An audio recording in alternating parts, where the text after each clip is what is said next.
രചന, അവതരണം സുഗി സുരേഷ്. തന്റെ ഫ്ളാറ്റിന്റെ വാതിലിന് മുമ്പിൽ നട്ടുപിടിപ്പിച്ച ചെടിയിൽ നിന്നും വാടി അടർന്നു വീണ പൂക്കൾ പെറുക്കിയെടുക്കുകയായിരുന്നു അവൾ. ഇതേതായി പെൺകുട്ടി?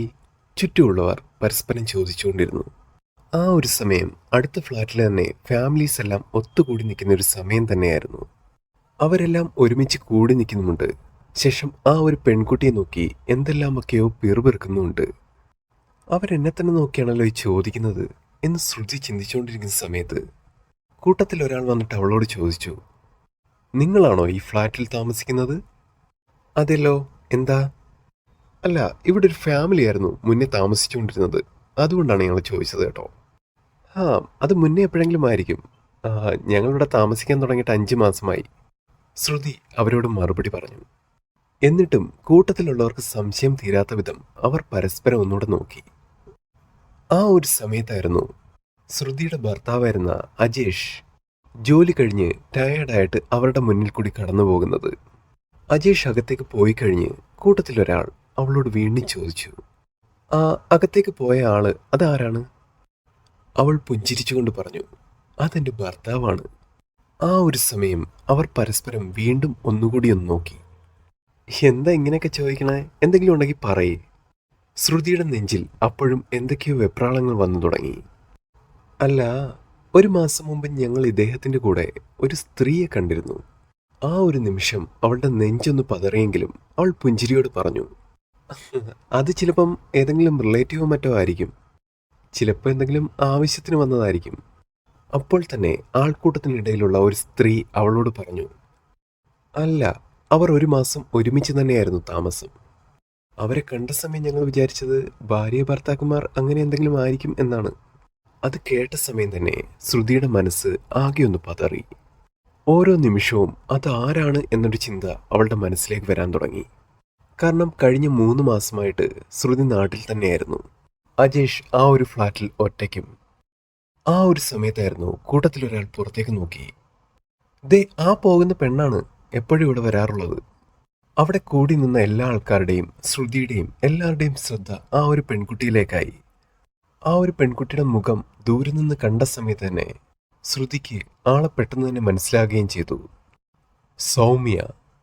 തന്റെ ഭർത്താവിന്റെ അവിഹിതം, അല്ലെന്നുണ്ടെങ്കിൽ കാമുകി, മറ്റാര് തന്നെയായാലും അവൾക്ക് യാതൊരു പ്രശ്നമില്ലായിരുന്നു. കാരണം സൗമ്യ എന്ന് പറയുന്നത് അവളുടെ ഏറ്റവും അടുത്ത സുഹൃത്ത് തന്നെയായിരുന്നു. സൗഹൃദം എന്ന് പറയുന്ന ഒരു ഒറ്റ വാക്കിൽ തീരുന്നതല്ല ശ്രുതിയും സൗമ്യയും തമ്മിലുള്ള ബന്ധം. ചിലപ്പോൾ അത് രക്തബന്ധത്തേക്കാൾ വലുതാണ്. കോളേജ് ലൈഫിലും ഹോസ്റ്റൽ ലൈഫും ഇനി ചെയ്യുന്ന ജോലി സ്ഥലത്താകട്ടെ എല്ലാത്തിനും ഒന്നിച്ച് മുന്നേറിയവർ. അവളുടെ മനസ്സിനെയും ശരീരത്തെയും ഒട്ടും താങ്ങാൻ കഴിയാത്ത വിധമായിരുന്നു ആ ഒരു വാർത്ത കേട്ടപ്പോൾ. തൻ്റെ എല്ലാ കാര്യങ്ങളും അറിയാവുന്ന തൻ്റെ ഉറ്റ സുഹൃത്ത്, തൻ്റെ കൂട്ടുകാരി, തൻ്റെ കൂടപ്പറപ്പിന് സമം അവൾ ചതിച്ചു എന്ന ചിന്ത ശ്രുതിയുടെ മനസ്സിലുണർന്നു. 3 മാസത്തെ വെക്കേഷന് ശേഷം തന്നെ കാണാൻ വരുന്ന സൗമ്യയെ കണ്ടപ്പോൾ ശ്രുതിക്ക് സൗമ്യയെ കൊല്ലാനുള്ള ദേഷ്യം തോന്നി. ചിരിച്ച മുഖമായിട്ട് വരുന്ന സൗമ്യയ്ക്ക് മുന്നിൽ കലിപൂണ്ട് നിൽക്കുന്ന ശ്രുതി, അതായിരുന്നു അപ്പോഴത്തെ ഒരു കാഴ്ച. അവളുടെ ചെകിട്ടത്ത് നോക്കി ഒന്ന് കൊടുക്കാമെന്ന് വെച്ച് കൈ മുറുക്കിയതും തൊട്ടുപിറകിൽ അവളുടെ കൂട്ടത്തിലുണ്ടായിരുന്ന ഒരു സ്ത്രീ പെട്ടെന്ന് വിളിച്ചു പറഞ്ഞു, ഈ പെൺകുട്ടി ഇവിടെ വന്നിട്ടുണ്ട്. പക്ഷേ അയാളുടെ കൂടെ താമസിച്ചത് ഈ ഒരു പെൺകുട്ടിയല്ല. പെട്ടെന്ന് തന്നെ സൗമ്യ അവളുടെ കൂട്ടത്തിന് അരികിലേക്ക് വന്നു. എന്താ ശ്രുതി, എന്താ ഇവിടെ ഒരു പ്രശ്നം? അവൾ പെട്ടെന്ന് ഒരു പരിഭ്രാന്തമായിട്ട് ഇങ്ങനെ ചോദിച്ചു. ശ്രുതി സൗമ്യയെ കണ്ടപ്പോഴും പെട്ടെന്ന് അവളുടെ കണ്ണുകൾ അറിയാതെ നിറയുന്നുണ്ടായിരുന്നു. ഒന്ന് പൊട്ടിക്കരയണോ, അവളുടെ മാറിൽ വീണ് കരയണോ എന്നൊക്കെയുള്ള ചിന്ത ശ്രുതിയിലേക്ക് വന്നു. അപ്പോൾ തന്നെ ആ ഒരു കൂട്ടത്തിലുണ്ടായിരുന്ന സ്ത്രീ സൗമ്യയോട് ചോദിച്ചു, ഇവിടുത്തെ പ്രശ്നം മറ്റൊന്നുമല്ല, ഒരു 15 ദിവസങ്ങൾക്ക് മുമ്പ് നിങ്ങളുടെ കൂടെ വന്ന സ്ത്രീ ആരാണ്? കഴിഞ്ഞ 1 മാസമായിട്ട് നിങ്ങളുടെ കൂടെ ആ ഒരു സ്ത്രീയെ പലതവണ ഞങ്ങൾ കണ്ടിട്ടുണ്ട്. ആ ഒരു സ്ത്രീയും ഇവരുടെ ഭർത്താവും തമ്മിൽ ഒരുമിച്ചായിരുന്നു 1 മാസം താമസിച്ചിരുന്നത്. വളരെ പെട്ടെന്ന് തന്നെ സൗമ്യയുടെ മുഖം വിളറി വെളുക്കാൻ തുടങ്ങി. അവളുടെ കൈകൾ കാലുകൾ അറിയാതെ വിറയ്ക്കാൻ തുടങ്ങി. പെട്ടെന്നുള്ള ശ്രുതിയുടെ ചോദ്യം സൗമ്യ അമ്പരപ്പിച്ചു. സൗമ്യ, പറ, അതാരാ? എനിക്കറിയണം. ഞാൻ ഈ 3 മാസം ഈ നാട്ടിൽ നിന്ന് മാറി നിന്നപ്പോൾ ഇവിടെ എന്തൊക്കെയാണ് സംഭവിച്ചത്? പറ സൗമ്യ. നീ എന്നെ എല്ലാ പ്രാവശ്യം വിളിക്കുന്നതല്ലേ, ഈ ഒരു കാര്യം എന്തുകൊണ്ട് എന്നോട് പറഞ്ഞില്ല? നീ എന്നെ ആത്മാർത്ഥ സുഹൃത്തോ അല്ലെന്നുണ്ടെങ്കിൽ ഒരു സഹോദരിയോ ഒന്നുമായി കാണണ്ട. ഒരു മനുഷ്യജീവിയെങ്കിലും അതെങ്കിലും കാണിച്ചൂടെ? ഞാനിപ്പം നിന്നോട് യാചിക്കുകയാണ്. ആരാണവൾ? എനിക്കറിയണം. ശ്രുതിയുടെ ഓരോ ചോദ്യത്തിനും സൗമ്യയ്ക്ക് മറുപടിയില്ലായിരുന്നു. ഒരു പ്രതിമ എന്നതുപോലെ അവൾ അങ്ങനെ നിന്നു. ഓരോ നിമിഷം ചോദിക്കുമ്പോഴും ശ്രുതിയുടെ ശബ്ദം ഇടർന്നുമുണ്ട്. എടി, എനിക്ക് നിന്നോട് പറയണമെന്നുണ്ടായിരുന്നു. പക്ഷേ എന്നെ വിലക്കി നിർത്തിയേക്കുമായിരുന്നു നിന്റെ ഭർത്താവ്. നീയില്ലാത്ത 2 മാസവും അയാൾ ഒറ്റയ്ക്ക് തന്നെ താമസിച്ചത്. മറ്റാരും ഇവിടെ വന്നിട്ടില്ല. പക്ഷേ കഴിഞ്ഞ 1 മാസം നമ്മുടെ ഹോസ്പിറ്റലിൽ വർക്ക് ചെയ്യുന്ന രമ്യ ചേച്ചി ഇവിടെ ഉണ്ടായിരുന്നു. പെട്ടെന്ന് ശ്രുതിയുടെ കണ്ണുകൾ വീണ്ടും നിറഞ്ഞു തുടങ്ങി. താൻ ജീവന് തുല്യം സ്നേഹിക്കുന്ന തന്റെ ഭർത്താവ് തന്നെ ചതിച്ചിരിക്കുന്നു. അവൾ അടുത്ത നിമിഷം തന്നെ പൊട്ടി കരഞ്ഞു. ശരിക്കും നമ്മൾ ഒന്നുമല്ലാതാകുന്നത് ആത്മാർത്ഥമായി സ്നേഹിക്കുന്ന ആള് നമ്മളെ ചതിക്കുമ്പോഴല്ല, ചതിക്കപ്പെട്ട് കഴിയുമ്പോഴും കൂടെ ആരുമില്ല എന്ന തോന്നൽ തന്നെയാണ്. അതുതന്നെയായിരുന്നു ശ്രുതിയും അലട്ടിക്കൊണ്ടിരുന്ന ഒരു വിഷയം. കുറച്ച് സമയത്തിന് ശേഷം പുറത്തെ ബഹളം കേട്ടിട്ട് അജേഷ് പുറത്തേക്ക് ഇറങ്ങി വന്നു. പെട്ടെന്ന് തന്നെ ശ്രുതി പരിസരം വിട്ട് പെരുമാറി. ഞാനില്ലാത്ത ഓരോ നിമിഷവും നിങ്ങൾ എന്നെ ചതിക്കുകയായിരുന്നല്ലേ? ശ്രുതിയുടെ ഓരോ വാക്കുകളും അജേഷിന്റെ നെഞ്ചിൽ തറച്ചുകൊണ്ടേയിരുന്നു. ഇനി നമ്മൾ തമ്മിൽ ഒരു ബന്ധവുമില്ല. നിങ്ങളുടെ മുന്നിൽ നിൽക്കുന്നത് നിങ്ങളുടെ ഒരു ഭാര്യയല്ല, ഒരു ജീവശവമാണ്. അവസരങ്ങൾ ഒരുപാട് എനിക്കും ഉണ്ടായിട്ടുണ്ട്. നിങ്ങളില്ലാത്ത സമയത്ത് പോലും പലരെ എനിക്കും വിളിച്ച് കയറ്റായിരുന്നു. പക്ഷേ ശ്രുതി അന്തസ്സുള്ളവളാ. അത്തരത്തിലുള്ള ഒരു പ്രവൃത്തി ഞാൻ കാട്ടില്ല. പിന്നീടുള്ള ഓരോ ദിവസങ്ങളിലും 2 കിടക്കയിൽ എന്നതുപോലെ അവർ കഴിഞ്ഞുകൂടി. പക്ഷെ ഓരോ നിമിഷവും അജേഷ് ശ്രുതിയെ സ്വാധീനിക്കാൻ ശ്രമിച്ചു. എടി, നിനക്കറിയാവുന്നതല്ലേ എനിക്കിതില്ലാതെ പറ്റില്ല എന്ന്. നമ്മൾ രണ്ടുപേരും ഉള്ളപ്പോഴും നിനക്കറിയാവുന്ന കാര്യമല്ലേ എനിക്കിതില്ലാതെ പറ്റില്ല. നിങ്ങൾക്കൊരു മാസം പോലും ഇതില്ലാതെ പിടിച്ചു നിൽക്കാൻ പറ്റില്ലേ? ഇതിൽ നിന്ന് ഞാൻ എന്താ മനസ്സിലാക്കേണ്ടത്?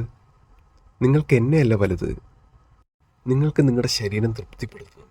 അത് മാത്രമേ ഉള്ളൂ നിങ്ങളുടെ ചിന്ത. ഓരോ നിമിഷവും ശ്രുതി അജീഷിനെ പട്ടിയെ പോലെ ആട്ടി ഓടിച്ചുകൊണ്ടിരുന്നു. ദിവസങ്ങൾ ഓരോന്നോരോന്നായി കടന്നുപോയി. അവർ തമ്മിലുള്ള അകലം കൂടിക്കൂടി വന്നു. പക്ഷേ അജീഷ് ഒരു മാനസിക രോഗിയായിരുന്നു.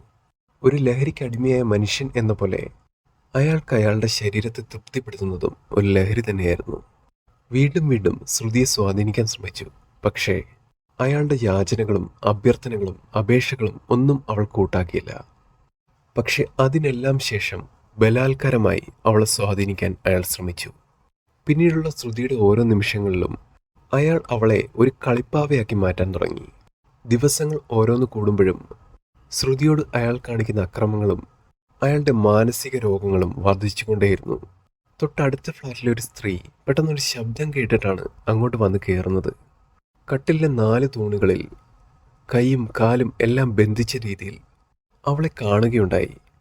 അവൾക്കൊന്നും സംസാരിക്കാൻ കഴിയില്ലായിരുന്നു. കാരണം അവളുടെ വായിൽ തുണി തിരികെ കയറ്റിവെച്ച നിലയിലായിരുന്നു ആ സമയം. കരുണയുടെ ഒരു തരി പോലുമില്ലാതെ ജനലിന്റെ ആ ഒരു പാളികളിൽ നോക്കി നിന്നുകൊണ്ട് സിഗരറ്റ് വലിക്കുന്ന അജേഷിനെയാണ് അവർ കണ്ടത്. അവർ പെട്ടെന്ന് ഓടിച്ചെന്ന് ശ്രുതിയുടെ വായിൽ നിന്ന് ആ ഒരു തുണി പുറത്തേക്കെടുത്തു. ചേച്ചി, ഇത് കണ്ടില്ലേ? ഇവിടുത്തെ ഒരു സ്ഥിതിയെല്ലാം ഇങ്ങനെ തന്നെയാണ് എപ്പോഴും. ശ്രുതി കരഞ്ഞ് നിലവിളിച്ചുകൊണ്ട് അവരോട് ആ കാര്യം പറഞ്ഞു. ആ ഒരു സമയം തന്നെ ശ്രുതിയുടെ മുഖത്ത് കാക്കിച്ച് തുപ്പിക്കൊണ്ട് അയാൾ പുറത്തേക്കിറങ്ങിപ്പോയി. ആ ഒരു സ്ത്രീ അയാളെ ചീത്ത പറഞ്ഞുകൊണ്ട് കയ്യിലെയും കാലിലെയും എല്ലാം കെട്ടുകളെല്ലാം അഴിക്കുമ്പോൾ ശ്രുതി വേദന കൊണ്ട് പിടയുന്നുണ്ടായിരുന്നു. ചേച്ചി, എനിക്ക് ഇച്ചിരി വെള്ളം വേണം. ഇച്ചിരി വെള്ളം കിട്ടുമോ? അവൾക്ക് ശരിക്കും നടക്കാൻ കഴിയുന്നുണ്ടായിരുന്നില്ല. മുടന്തി അവൾ പതുക്കെ ആ ഒരു ഹോളിലേക്ക് ചെന്നു.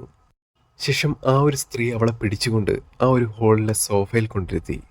അവർ ഒരു ഗ്ലാസ് വെള്ളം അടുക്കളയിൽ നിന്നെടുത്തിട്ട് അവൾക്കരികിൽ കൊണ്ടുവച്ചു. മോളെ, കുപ്പത്തൊട്ടി കളയേണ്ടതാണെന്നുണ്ടെങ്കിൽ അത് അവിടെ കളയുക തന്നെ വേണം. അത് കൈ പിടിച്ചുകൊണ്ട് നടക്കാനുള്ളതല്ല. നീ ഇനിയെങ്കിലും മനസ്സിലാക്ക്. അവരുടെ ആ വാക്കുകൾ കേൾക്കുമ്പോഴും ശ്രുതി നെഞ്ചു പിടഞ്ഞ് കരയുന്നുണ്ടായിരുന്നു. തനിക്കിനി ആരുമില്ല എന്ന ചിന്ത അവളുടെ മനസ്സിലേക്ക് ഉയർന്നു വന്നു. പക്ഷേ ആ ഒരു സമയവും അവളെ ചേർത്ത് നിർത്തി ആശ്വസിപ്പിക്കാൻ ആ ഒരു സ്ത്രീ തന്നെ ധാരാളമായിരുന്നു. ഒരമ്മയുടെ സ്ഥാനത്ത് നിന്നുള്ള കാര്യങ്ങളെല്ലാം ആ ഒരു സ്ത്രീ അവൾക്ക് പറഞ്ഞു കൊടുത്തു. ശേഷം അവൾ ആ ഒരു ഫ്ലാറ്റിൽ നിന്നും മറ്റൊരു ഫ്ലാറ്റിലേക്ക് മാറി താമസിക്കാൻ തയ്യാറായി. അവരുടെ തന്നെ മറ്റൊരു അടുത്ത ഫ്ലാറ്റിലേക്ക് ഒരു റൂം അവൾക്ക് ശരിയാക്കി കൊടുത്തു. പക്ഷേ അജേഷിന്റെ മാനസിക രോഗം അപ്പോഴും തീരുന്നുണ്ടായിരുന്നില്ല. അയാൾ ദേഷ്യപ്പെട്ടുകൊണ്ട് അവരുടെ ആ ഫ്ലാറ്റിൽ അവർ ഒന്നിച്ച് താമസിച്ചിരുന്ന സമയത്തുണ്ടായിരുന്ന സാധനങ്ങളെല്ലാം എറിഞ്ഞുടക്കാൻ തുടങ്ങി. പക്ഷേ അതുകൊണ്ടും കഴിഞ്ഞില്ല അജേഷിന്റെ മാനസിക രോഗങ്ങൾ. തൻ്റെ ഭാര്യ ഇട്ടിട്ട് പോയതിന് പിറകെ തന്നെ അയാൾ മറ്റൊരു സ്ത്രീയെ വിളിച്ചിട്ട് അകത്തേക്ക് കയറ്റി. പക്ഷെ തൻ്റെ കൺമുന്നിൽ പൂണ്ട് വിളയാടുന്ന തൻ്റെ ഭർത്താവിനെയും ആ ഒരു സ്ത്രീയും ശ്രുതിക്കൊരിക്കും അക്സെപ്റ്റ് ചെയ്യാൻ പറ്റുന്നുണ്ടായിരുന്നില്ല. അങ്ങനെ ഓരോ നിമിഷങ്ങളും ശ്രുതിയിൽ ഭ്രാന്ത് പിടിപ്പിക്കാൻ തുടങ്ങി. ശേഷം തൻ്റെ ഫോണിൽ നിന്ന് പോലീസിനെ വിളിച്ചിട്ട് അനാശാസ്യം റിപ്പോർട്ട് ചെയ്യുകയും ചെയ്തു.